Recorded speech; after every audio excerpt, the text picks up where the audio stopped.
Hello दोस्तों, welcome to our channel novel Shiksha. दोस्तों, आज के इस वीडियो में बिहार में ग्रामीण विकास के अंतर्गत विशेषकर ग्रामीण आबादी की आजीविका या उनके रोजगार के लिए जो कुछ किए जा रहे हैं उनसे संबंधित है।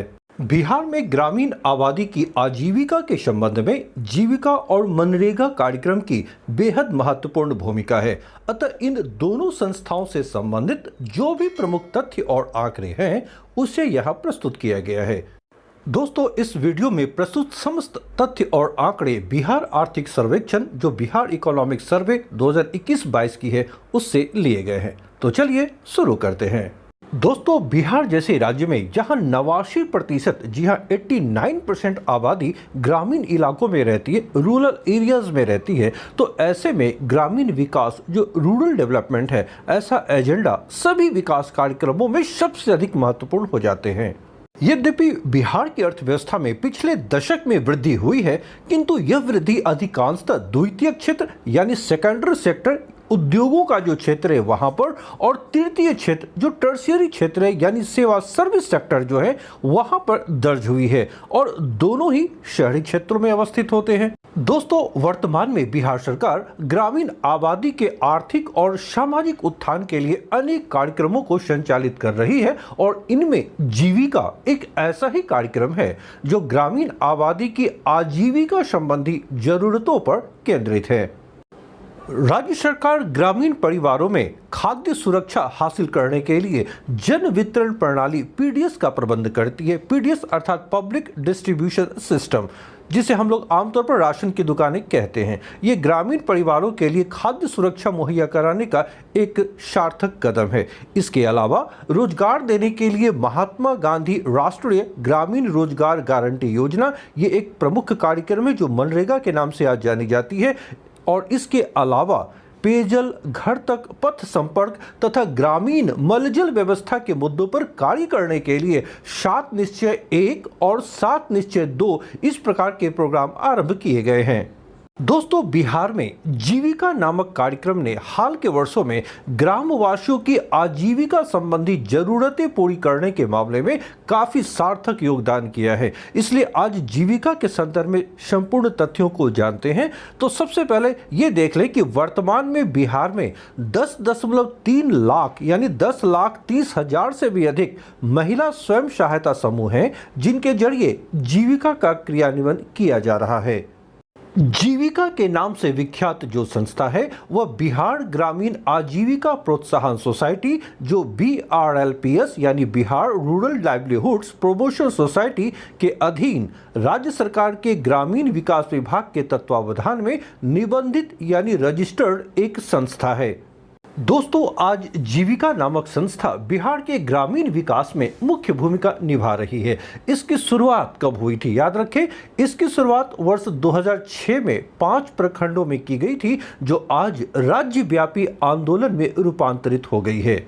आज आजीविका के लिए जो जीविका की पहुंच है वो 1.27 करोड़ ग्रामीण परिवारों तक है। यानी इस जीविका के माध्यम से 1,27,00,000 परिवार आज फायदा उठा रहे हैं।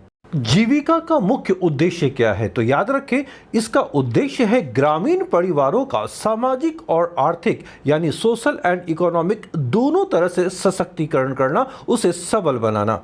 तो जीविका सामुदायिक स्तर पर त्रिस्तरीय ढांचे में कार्य कर रही है। तो ये त्रिस्तरीय ढांचे क्या है, आइए इसे देखते हैं।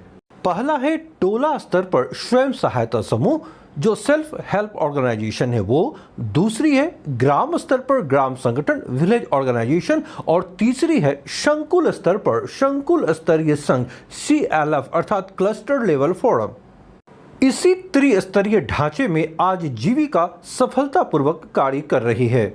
दोस्तों, जीविका के योगदान को देखें तो कृषि क्षेत्र के अंतर्गत फसल सघनीकरण के विख्यात विधियों को सबसे पहले 2007 में जीविका के द्वारा ही आरंभ किया गया था। फसल सघनीकरण प्रणाली की शुरुआत श्री विधि से हुई थी। जैसा कि आपको मालूम है, इस विधि का प्रयोग धान की उन्नत फसल के लिए आज की जा रही है। तो श्री विधि की शुरुआत जीविका के द्वारा ही सर्वप्रथम 2007 में हुई थी, और उसकी सफलता के बाद उसका विस्तार आज की तारीख में गेहूं, दलहन, सब्जियों तक में किया जा रहा है। यानी जीविका ने इस विधि को यहाँ पर प्रारंभ किया जो फसल संघनीकरण प्रणाली है, और आज विभिन्न फसलों में इसका प्रयोग किया जा रहा है।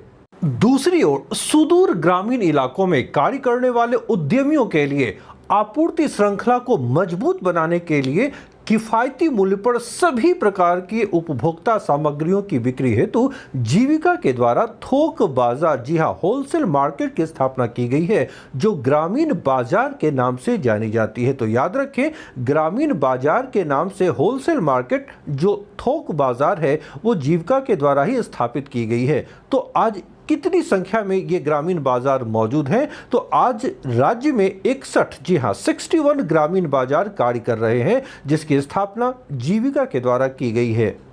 जीविका की एक अन्य महत्वपूर्ण उपलब्धि दीदी की रसोई है। जी हां, जीविका के द्वारा दीदी की रसोई नाम से 4 जिलों में मार्गदर्शी आधार पर आरंभ की गई एक कैंटीन सेवा है, और ये 4 जिले में आरंभ किए गए थे। सबसे पहले ये जिले थे वैशाली, बक्सर, शेखपुरा और पूर्णिया। सितंबर 2021 तक दीदी की रसोई की कुल 40 इकाइयां स्थापित की जा चुकी हैं बिहार में। याद रखें, दीदी की रसोई एक कैंटीन की तरह कार्य करती है स्वयं सहायता समूह के द्वारा, और कुल संख्या 40 हो गई है सितंबर 2021 तक, जिनमें लगभग 400 से अधिक स्वयं सहायता समूह के सदस्य कार्य कर रहे हैं। तो ये एक महत्वपूर्ण तथ्य जीविका के संदर्भ में ये आप ध्यान में रखें। दोस्तों, एक महत्वपूर्ण बात यह है कि स्वयं सहायता समूह द्वारा चलाई जाने वाली दीदी की रसोइयों से उत्साहित होकर राज्य सरकार ने अब सभी सरकारी अस्पतालों की कैंटीन स्वयं सहायता समूहों को सौंपने की घोषणा की है। तो यह एक महत्वपूर्ण उपलब्धि है जीविका की। दोस्तों, अगर किसी वजह से किसी खास मौसम में खाद्यान्नों की कमी हो जाए तो कम उपलब्धता के मौसमों में खाद्यान्नों की उपलब्धता की जो समस्या उत्पन्न हो सकती है उसे दूर करने के लिए जीविका ने ग्राम संगठन के स्तर पर खाद्य सुरक्षा कोष, जी हां, फूड सेफ्टी फंड की स्थापना की है। जीविका ने यह कोष 51,089 ग्राम संगठनों में बनाया है। यह संख्या ध्यान रहे जो FSF है, जो खाद्य सुरक्षा कोष है, तो जीविका के द्वारा अब तक 51,089 ग्राम संगठनों में इसकी स्थापना की जा चुकी है। दोस्तों, राज्य सरकार द्वारा जल जीवन हरियाली अभियान के तहत मिशन 5 करोड़ नामक एक कार्यक्रम आरंभ किया गया था जिसका लक्ष्य था 2021-22 तक 5 करोड़ पौधे लगाना। तो इसे ही ध्यान में रखकर, यानी इसी योजना की तर्ज पर जीविका ने भी पर्यावरण के संरक्षण और परिवारों के पोषण स्तर में सुधार लाने के लिए हरित जीविका हरित बिहार मिशन 1.5 की शुरुआत की है। ध्यान रहे, यह जीविका के द्वारा आरंभ किया गया कार्यक्रम है जो विशेष रूप से पर्यावरण के संरक्षण या पर्यावरण की सुरक्षा के लिए है। नाम क्या है? हरित जीविका हरित बिहार मिशन 1.5। इसका अर्थ क्या है? तो हरित जीविका हरित बिहार मिशन 1.5 का लक्ष्य है 2021-22 में 1.5 करोड़ पौधे लगाना। जी हां, 1,50,00,000 पौधे लगाने का लक्ष्य जीविका के द्वारा इस कार्यक्रम के तहत तय की गई है। जीविका के पश्चात दूसरा जो सबसे महत्वपूर्ण कार्यक्रम है वो है मनरेगा, जिसके द्वारा ग्रामीण इलाकों में रोजगार सृजन करने में काफी मदद मिली है। इससे ग्रामीण बेरोजगारी या कह सकते हैं ग्रामीण गरीबी को दूर करने में भी मदद मिली है। तो महात्मा गांधी राष्ट्रीय ग्रामीण रोजगार गारंटी अधिनियम, जैसा कि आपको पता है कि Mahatma Gandhi national rural employment guarantee act, अर्थात जिसे हम लोग आज मनरेगा के नाम से जानते हैं, यह कार्यक्रम क्या था? तो इच्छुक ग्रामीण परिवारों को न्यूनतम यानी कम से कम 100 दिनों का गारंटी शुदा यानी 100 दिनों की रोजगार उन्हें मिलेगी, इसकी तो गारंटी थी। अकुशल रोजगार, जिन्हें कोई स्किल नहीं है, वैसे लोगों को भी उपलब्ध कराने के लिए देश में महात्मा गांधी राष्ट्रीय ग्रामीण रोजगार गारंटी अधिनियम 2005 में बनाई गई थी। दोस्तों, मनरेगा पहले नरेगा के नाम से जानी जाती थी। अब जो ये अधिनियम बनी है, तो ये कब बनी है? याद रखें, ये नरेगा के नाम से अधिनियम बनी थी 2005 में, जिसे अब हम लोग मनरेगा के नाम से जानते हैं। सबसे पहले 2 फरवरी 2006 को देश के 200 जिलों में इस योजना की शुरुआत की गई थी, जिसे बाद में 2007-8 का जो फाइनेंशियल ईयर था, जो वित्तीय वर्ष थे, उसमें 130 अन्य जिलों को भी इसमें शामिल किया गया था। यानी 2007-8 तक 330 जिलों में यह कार्यक्रम लागू किया गया था। इसकी सफलता को देखते हुए बाद में 1 अप्रैल 2008 को, ध्यान रखें यह तारीख, 1 अप्रैल 2008 को संपूर्ण भारत के 593 जिलों में इसे लागू कर दिया गया था। यानी मनरेगा जो प्रोग्राम है पूरे देश में कब लागू हुई है, तो वो 1 अप्रैल 2008 को। पहली बार कब लागू हुई, तो 2 फरवरी 2006 को। दोस्तों अब ये देखते हैं कि मनरेगा के द्वारा बिहार में इसके क्या फायदे मिले हैं। तो मनरेगा से बिहार में रोजगार के अवसरों में लगातार बढ़ोतरी हुई है। जारी जॉब कार्डों की संख्या, जो मनरेगा के तहत जॉब कार्ड जारी किए जाते हैं, उसकी संख्या को देखें तो दूसरी ओर रोजगार पाने वाले परिवारों की संख्या को देखें तो इससे यह प्रदर्शित होता है कि बिहार में यह काफी सफल रही है। 2020-21 में कुल 187.5 लाख जॉब कार्ड जारी किए गए थे। तो इससे पहले अगर हम लोग देखें तो 2016-17 में 145.3 लाख कार्ड ही जारी किए गए थे। तो इस तरह 2016-17 से तुलना की जाए तो 29% अधिक जॉब कार्ड जारी किए गए हैं 2020-21 में। तो ध्यान रखें कि मनरेगा के तहत 2020-21 में कितने जॉब कार्ड जारी किए गए हैं, तो वो 187.5 लाख। अब रोजगार पाने वाले परिवारों की संख्या को अगर देखें तो 2020-21 में ऐसे परिवारों की संख्या बढ़कर 51 लाख हो गई है, जो 2016-17 में 22.9 लाख ही थी। इस तरह 2016-17 की तुलना में 2020-21 में रोजगार पाने वाले परिवारों की संख्या में 132.2% की बढ़ोतरी हुई है। ये एक बहुत बड़ी उपलब्धि है। तो ध्यान रहे कि 2020-21 में रोजगार पाने वाले परिवारों की संख्या में कितनी बढ़ोतरी हुई है पिछले 5 वर्षों में, तो वो है 132.2% की। दोस्तों अब एक महत्वपूर्ण प्रश्न यह उठता है कि सृजित रोजगार जो मनरेगा के द्वारा सृजित किए गए, जो पैदा किए गए, तो उनमें महिलाओं की हिस्सेदारी कितनी थी। तो 2020-21 की जो आंकड़े हैं इसके अनुसार मनरेगा के द्वारा बिहार में सृजित रोजगार में महिलाओं की हिस्सेदारी 54.6% थी। ध्यान रखें 2020-21 की जो आंकड़े हैं इसमें महिलाओं की हिस्सेदारी कितनी है सृजित रोजगार में, तो वो है 54.6%।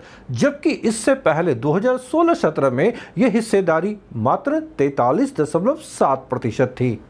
अब एक अन्य महत्वपूर्ण तथ्य ये कि 2020-21 के दौरान मनरेगा के अंतर्गत मुख्य रूप से क्या कार्य किए गए, यानी किन कार्यों पे मुख्य रूप से फोकस था मनरेगा कार्यक्रम के तहत। तो 3 मुख्य कार्य इस दौरान किए गए। नंबर 1, ग्रामीण पथ संपर्क, जो रूरल रोड कनेक्टिविटी है उसे दुरुस्त करने पर ध्यान दिया गया। नंबर 2, भूमि विकास, लैंड डेवलपमेंट पर ध्यान दिया गया। और नंबर 3, जल संरक्षण और जल छाजन, water conservation and water harvesting पर फोकस की गई। तो ये 3 महत्वपूर्ण कार्य हैं जो 2020-21 के दौरान मनरेगा के तहत किए गए। दोस्तों प्राकृतिक संसाधन प्रबंधन, जो नेचुरल रिसोर्सेज मैनेजमेंट है, यह मनरेगा का एक बेहद महत्वपूर्ण हिस्सा है और इसके अंतर्गत दिए गए दिशा निर्देशों के अनुसार न्यूनतम 65% काम पर्यावरण की रक्षा के लिए किया जाना है। ध्यान रहे मनरेगा के अंतर्गत जो भी कार्य किए जाते हैं उनमें 65% कार्य ऐसे हों जो पर्यावरण की सुरक्षा को ध्यान में रखकर किया जाना हो, ऐसे दिशा निर्देश दिए गए हैं। तो ये फैक्ट आप ध्यान में रखें कि पर्यावरण की रक्षा पर मनरेगा को कितना ध्यान देना होता है, तो उनके कार्यों का 65%। अब ये प्रश्न है कि मनरेगा के द्वारा पर्यावरण की रक्षा के लिए क्या कार्य किए गए। तो पर्यावरण की रक्षा के लिए 2020-21 में कुल 120 लाख पौधे लगाए गए थे, यानी 1 करोड़ 20 लाख पौधे लगाए गए 2020-21 के दौरान। पर्यावरण की रक्षा के लिए हरित आवरण बढ़ाना और जल स्तर ऊपर लाना दोनों बेहद आवश्यक है और इस दिशा में राज्य सरकार ने, जैसा कि आपको मालूम है कि 2019 में जल जीवन हरियाली मिशन की शुरुआत की थी। तो ये एक तथ्य है, इसे आप ध्यान में रखिएगा कि राज्य सरकार के द्वारा जल जीवन हरियाली मिशन की शुरुआत कब की गई थी, तो 2019 में। दोस्तों, जल जीवन हरियाली मिशन का एक उद्देश्य है तालाब, नहर, आहर, पाइन जैसी सारी सार्वजनिक जल भंडारण संरचनाओं की पहचान करना और उनका जीर्णोद्धार करना। तभी अंडरग्राउंड वाटर लेवल को बढ़ाया जा सकता है, जो भूमिगत जल स्तर है उसे बढ़ाया जा सकता है। दोस्तों, ग्रामीण विकास की एक महत्वपूर्ण बाधा ग्रामीण आवास है। ग्रामीण गरीबों के लिए आवास की व्यवस्था करना ये एक महत्वपूर्ण मुद्दे हैं। तो अब इंदिरा आवास योजना जो पूर्व से चली आ रही थी, इसका नाम बदल दिया गया अप्रैल 2016 में, और अब ये जो कार्यक्रम है ये जानी जाती है प्रधानमंत्री आवास योजना ग्रामीण के नाम से, PMAYG यानी प्रधानमंत्री आवास योजना ग्रामीण। इसे इसी नाम से पुनर्गठित किया गया, यानी इंदिरा आवास योजना अब हो गई है प्रधानमंत्री आवास योजना ग्रामीण। और 2022 तक केंद्र सरकार की ये योजना है कि सबको आवास उपलब्ध करा दी जाए। इस योजना का लक्ष्य है कि सभी परिवारों को बुनियादी सुख सुविधाओं से लैस, यानी वैसे घर जिसमें सारी सुख सुविधाएं, बाथरूम, लैट्रिन, सारी सुविधाएं मौजूद हो, 25 वर्ग मीटर का पक्का आवास उपलब्ध कराना, ये इस योजना का लक्ष्य है। तो इस योजना के तहत प्रति इकाई कितनी सहायता दी जा रही है, तो याद रखें मैदानी इलाकों में यह 1.20 लाख यानी 1,20,000 रुपये प्रदान की जाती है। तो समेकित कार्य योजना वाले क्षेत्रों में जो IAP हैं, इंटीग्रेटेड एक्शन प्लान वाले क्षेत्र हैं, वहां पर 1.3 लाख रुपये यानी 1,30,000 रुपये प्रदान की जाती है ऐसे पक्के आवास निर्माण के लिए। दोस्तों, प्रधानमंत्री आवास योजना ग्रामीण के अंतर्गत जो सहायता राशि दी जाती है, जो रकम दी जाती है, तो उसमें केंद्र और राज्य सरकार दोनों का योगदान आवश्यक है। तो केंद्र सरकार इसमें 60% का योगदान देती है, तो दूसरी ओर राज्य सरकार का योगदान 40% का होता है,